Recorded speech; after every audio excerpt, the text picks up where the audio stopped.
परमात्मा कहते हैं संसार में आकर तने के करा रे मूड, क्या यही काम था? बच्चे उत्पन्न हो गए, इनके पाल पोष दिए, ब्याह कर दिया, फिर बेशक मर जावा। ये तो पशु पक्षी भी करते हैं इस कार्य को, आपसे अधिक ज्यादा प्यार से करते हैं।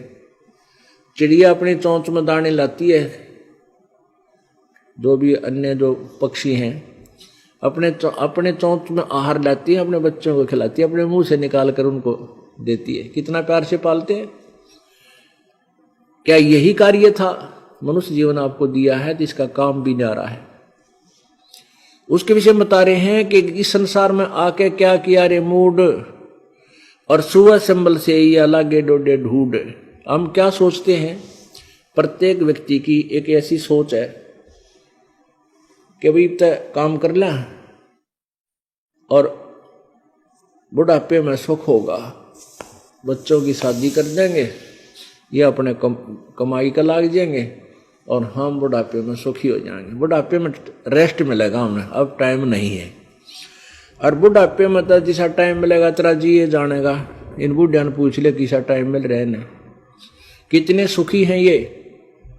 कदे तो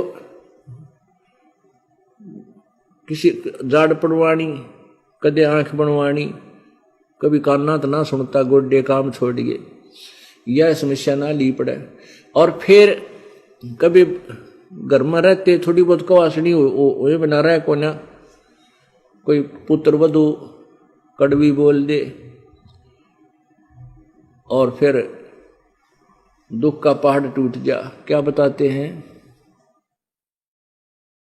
वृद्ध होवे जब पड़े खाट में, सुने वचन खारे, कुत्ते तावण का भी सुख को ना, तुम छाती फूकण हारे। अब क्या होता है? कहते बुढ़ा हो, कहते तेरा जिए जानेगा, जो तुझे समय मिलेगा तुम्हें सुख होगा, खाट पकड़ लेगा। और फिर क्या होता है कि बुढ़े की ड्यूटी, या तो बुढ़ा बुढ़िया की ड्यूटी क्या होती है?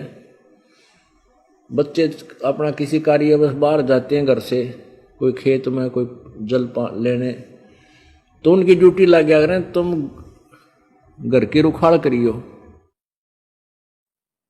अब बुढ़ापे में ना दिख है ना कुछ और, तो बेचारे बैठे रहे द्वार के गेट का आगे अंदर, और कोई कुत्ता ऐसा तेज होया करे एकदम खेदेशी भीतर जाके, और सब क्या ना उथल पुथल कर दूध खिंडा दे, लस्सी बिगाड़ दे, काम बिगाड़ दे।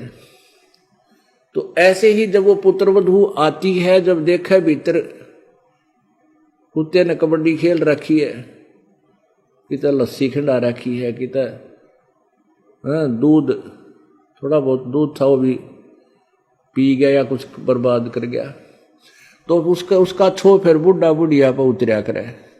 नो कहा थारा तो कुत्ते ताण का भी सुख को ना, छाती फूकने वाले हो, छाती फूक दी मारी तुम्हें, तो ये सुख में लगाते ना बुढ़ापे में, नो बुढ़ापे में बाद में।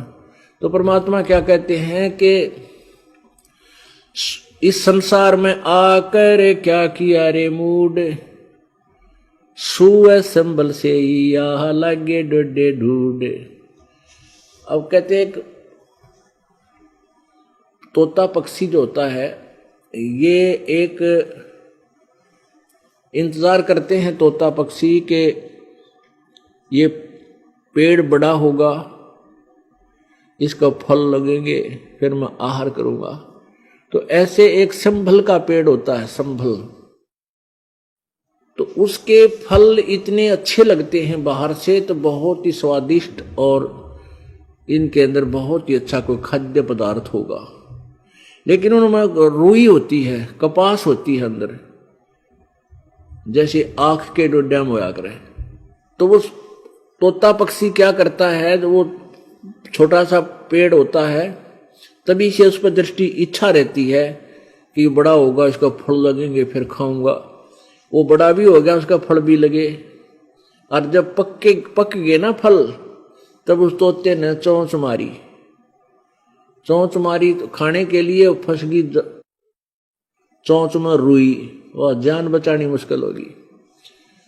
तो यहां क्या बता रहे हैं कि ऐसे तुम जिन परिवार के लिए, जिस परिवार के पोषण के लिए और सारा जीवन बर्बाद कर रहे हो, फिर कहते हो लास्ट में मन सुख होगा, या तो तोते वाली चोट लगेगी, थारे तोते वाला हाल होगा, बुढ़ापे में ये मिलेगा तुमने। भाव ये नहीं है, देखो अपने बच्चों का पालन पोषण सब ने करना है और करना चाहिए, करना पड़ेगा।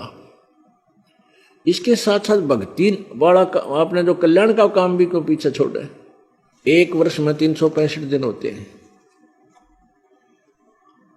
और एक महीने में आप एक सत्संग अटेंड कर लो, 2 दिन कर लो चाहे 3 दिन कर लो, तो भी साल में 36 दिनों से तो और 330 दिन रह गए, उनमें कला तोड़ लो, कितना तोड़ोगे, कितना तुम कमाओगे, और उसमें बरकत भी भगवान की ही कृपा से होगी, ना तो नहीं हो सकती। घर बैठे रहो, उड़े नुकसान हो जाए इतना ज्यादा, देखता रह जाए, और परमात्मा की आड़ होगी, परमात्मा का सहारा होगा, तुरंत आगे से आगे आपको राहत देगा, ऐसी आपत्ति टालेगा आप सोच भी नहीं सकते। तो इसलिए परमात्मा के चरणों में आने के लिए आपको बार बार प्रेरित किया जाता है, और जो परमात्मा से दूर है उनके लिए भी बहुत प्रयत्न किया जा रहा है कि भगवान की शरण ग्रहण करो, परमात्मा का नाम लो,